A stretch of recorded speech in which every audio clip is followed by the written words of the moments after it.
Hebrew College School of Jewish Music presents the second program in the Top 10 Composers of Jewish Music. Today's topic is Modernism in the Synagogue before the 20th century, the first innovators in synagogue polyphony. We have today 5 panelists. Brian Mayer is Acting Dean of the School of Jewish Music at Hebrew College. Dr. Ralph Selig is Professor of Mathematics and Computer Science at Farley Dickinson University via Skype. Mark Kligman, PhD, is Professor of Jewish Musicology at Hebrew Union College Jewish Institute of Religion in New York. Dr. Tina Fruhauf is currently serving on the faculty of Columbia University and is editor at Répertoire International de Littérature Musicale in New York. I hope I've said that correctly. And we have one other panelist who is also serving as our moderator, Professor Joshua Jacobson, who is visiting professor and senior consultant in the School of Jewish Music at Hebrew College. We begin with Tina Fruhauf. In music, modernism specifically relates to the 20th century, referring to specific compositions, aesthetic theory, scholarship, and performing practice. There is no doubt that these definitions of modernism relate to Jewish culture and music as well. With regard to secular music, we might think, for example, of Arnold Schoenberg and his groundbreaking works such as Pierrot Lunaire or The Survivor of Warsaw. Indeed, the wish for a modern but nonetheless uniquely Jewish expression in music was one of the foundations of the late 19th and early 20th century search for Jewish identity, and it certainly marked the musical repertoire of the synagogue as well. We then might ask, what constitutes synagogue music before the 20th century, and how is it characterized? More specifically, what is the common modern denominator between the compositions of Salomone Rossi, who is tied to Renaissance Italy, of Israel Loewy, who crossed a number of European cities in the late classical period, and the 19th century composers Salomon Sulzer, Samuel Naumburg, and Louis Lewandowski, who worked in 3 major cosmopolitan areas respectively, Vienna, Paris, and Berlin. The sense of newness and discontinuity pervading the 20th century and tied to modernism in some ways already applies to these composers' works for the synagogue. The aesthetic reaction to modernism generally oscillates between enthusiasm, ambivalence, and anxiety. In this respect, our 5 composers are essentially modern, particularly when we consider the inclusion of organ accompaniment into the service and the quarrels the introduction of the organ triggered. The more or less radical break with existing traditions, often linked with modernism, especially applies to the synagogue repertoires of the 19th century composers.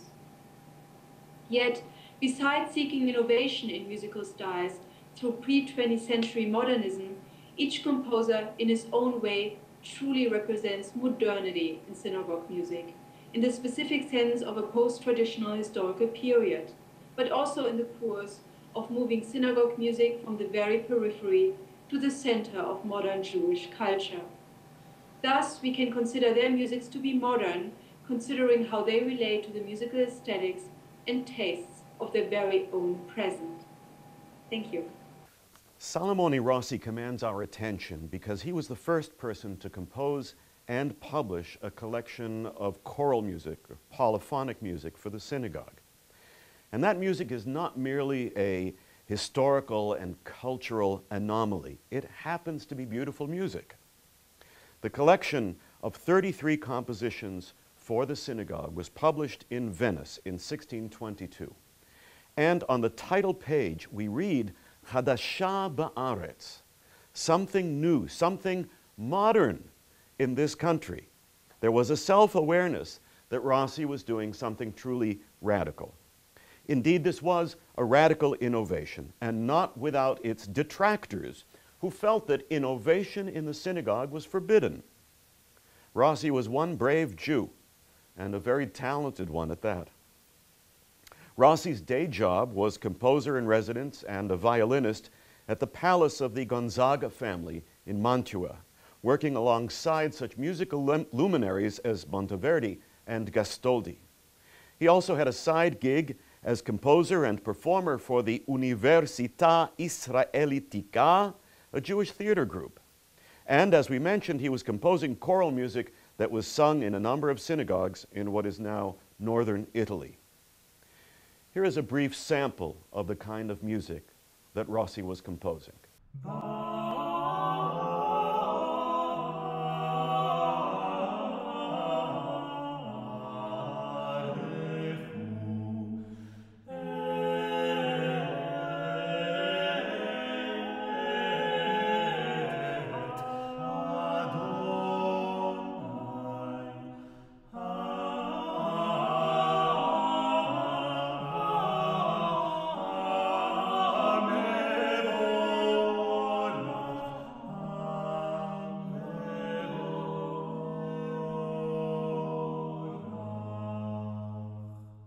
From our perspective, some 400 years later, Rossi looks very modern to us. He doesn't resemble a shtetl Jew. He looks a lot like us. Rossi was successful in negotiating potentially conflicting identities. He was a Jew and an Italian, or at least a Mantuan. I will be talking about the father of the modern cantorate, Solomon Zulzer, whose years date from 1804 to 1890.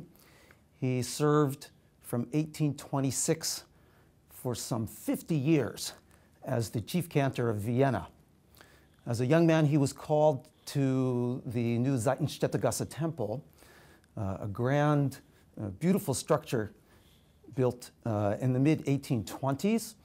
And there he set about reconfiguring and restructuring the musical palette of the Jewish community of Vienna.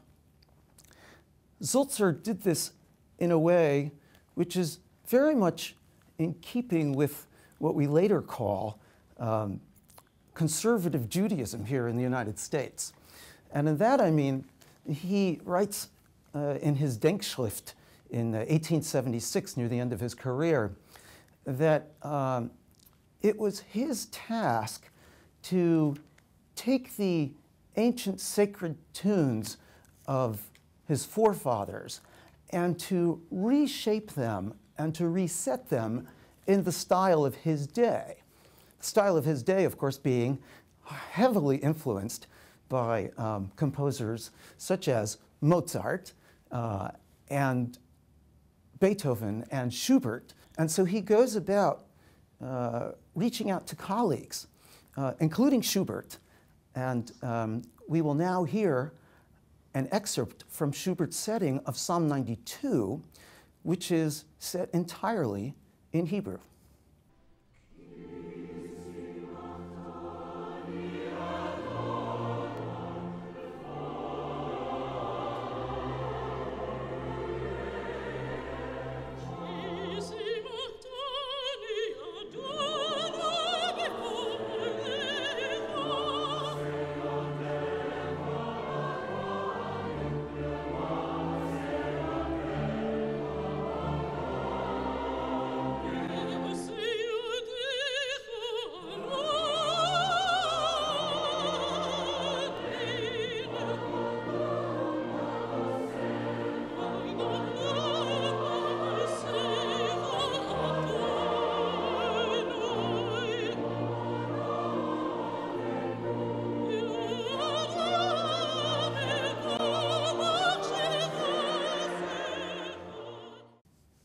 These new compositions that he commissioned from his Christian colleagues in Vienna bring together the choral style of the Catholic Church with synagogue chant.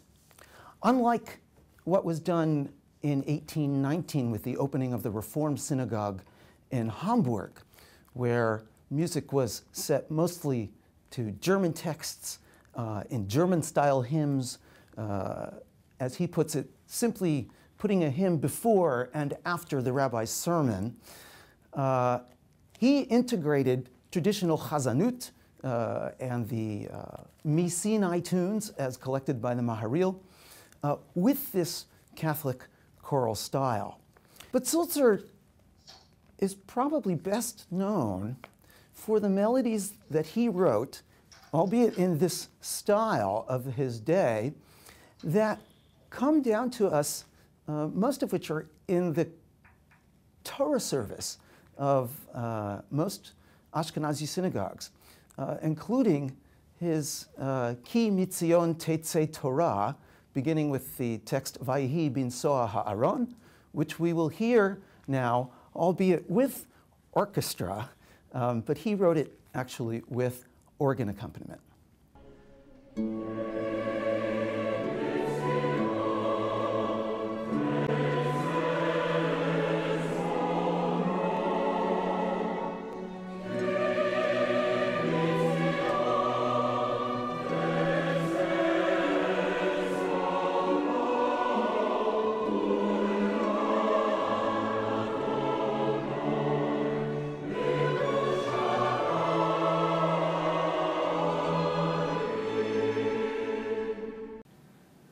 We now shift our attention from efforts in Europe, from Vienna in Germany, into Paris. The two individuals who I will speak about are Israel Loewy and then Samuel Nomberg. Both of these figures straddle and are amid the life of Sulzer in Vienna. Israel Loewy, who was born in 1773, died in 1832. His time period is actually almost the exact dates of Ludwig van Beethoven. Loewy's music appears in 19 different manuscripts. There are 96 different compositions of Loewy. Later, Loewy's music does get published. What we do find in the manuscript music of Loewy, which is at the very beginning of the 19th century, shows the style of music that our previous presenter discussed in the Mishorim tradition of the chazan, the singer, the boy singer, and the bass. Loewy wrote that style of music in plenty, and then he was one of the first people to actually do choral music. And this is in 1818, developing in 1820, at a time period that does predate Sulzer. We're going to hear now one of the later compositions in the life of Loewy, a Psalm 24, a Susha-Orim. This particular text is sung when the Torah is put back into the Ark on a weekday during a holiday.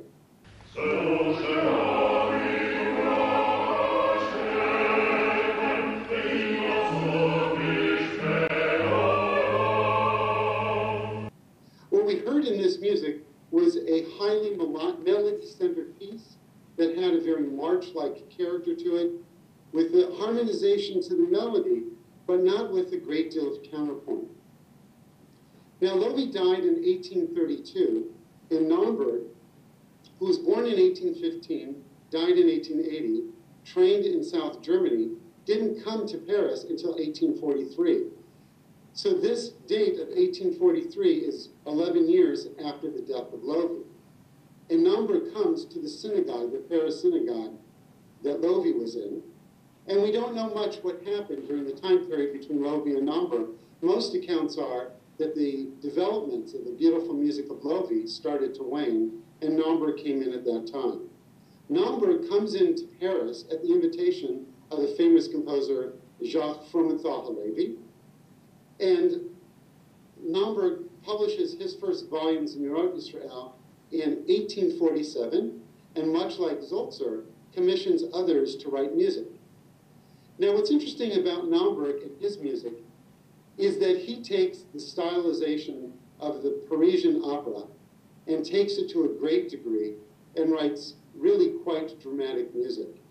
As we'll hear in this example, the same text as we heard in Loewy, a Psalm 24, in this Susha-Arim, we'll hear some very dramatic moments when the choir is singing in an undertone and the cantor sings above.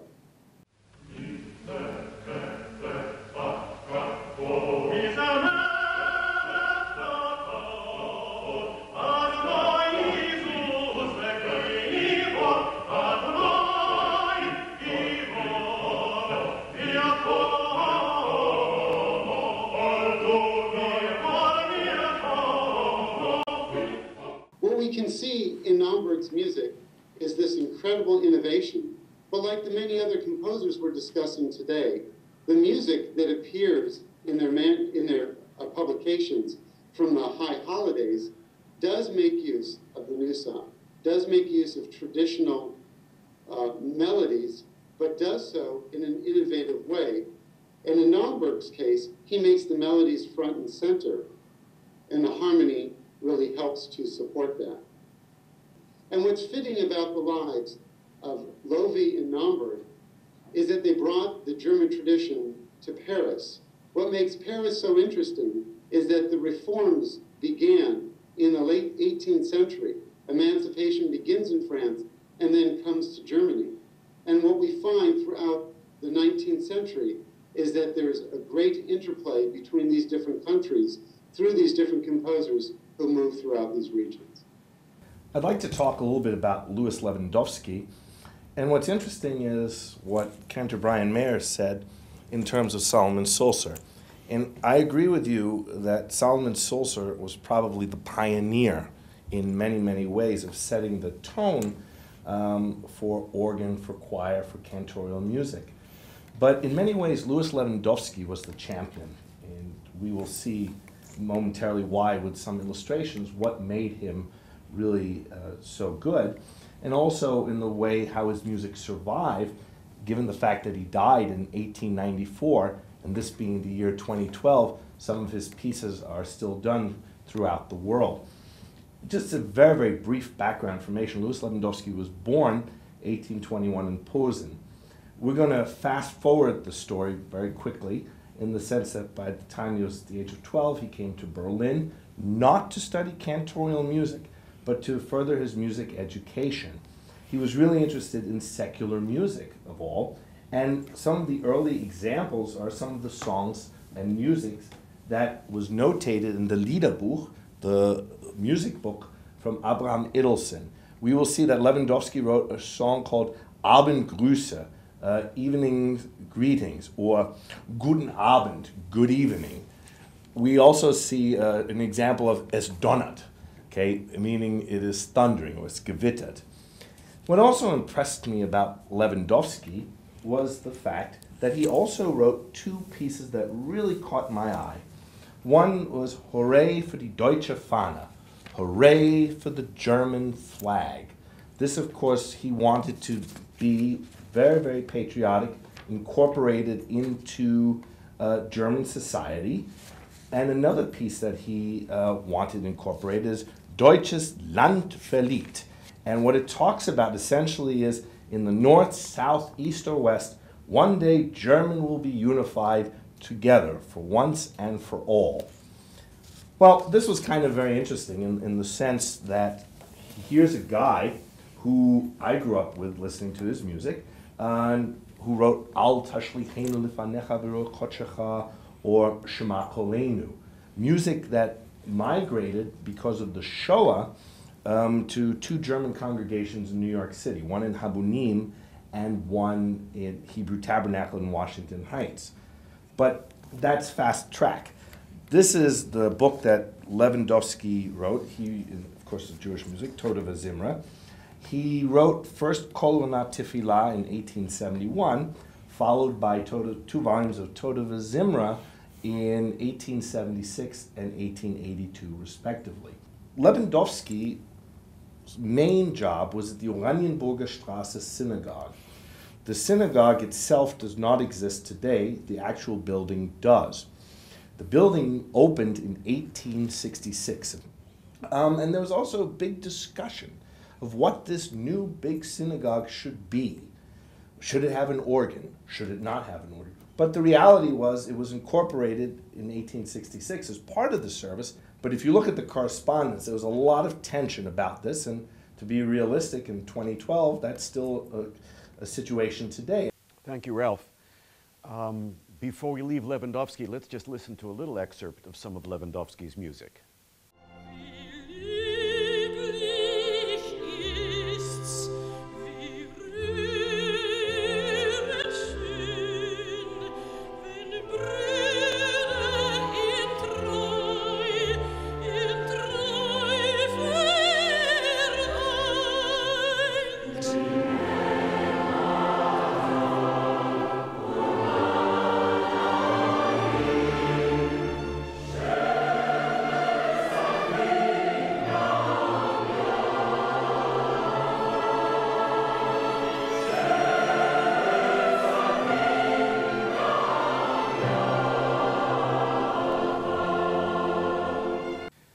like to, in the last minutes here, see if we can draw some connections among the various musicians and musics that we've been speaking about. And maybe the nexus here might be the question of accompaniment.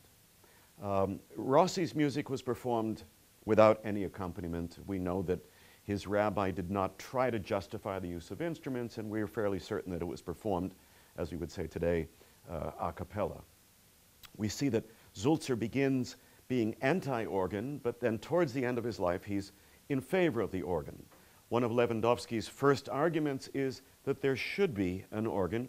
I'd like to turn to Tina now, because she is, I think, the expert on the use of the organ in German synagogues in the 19th century. Tina, tell us about the organ controversy in 2 minutes or less. If we talk about the introduction of the organ, we don't want to think of one singular event, but we want to think about a series of events that had kind of early occurrences in Italy and also in Prague. The organ is usually used as a barometer for modernism.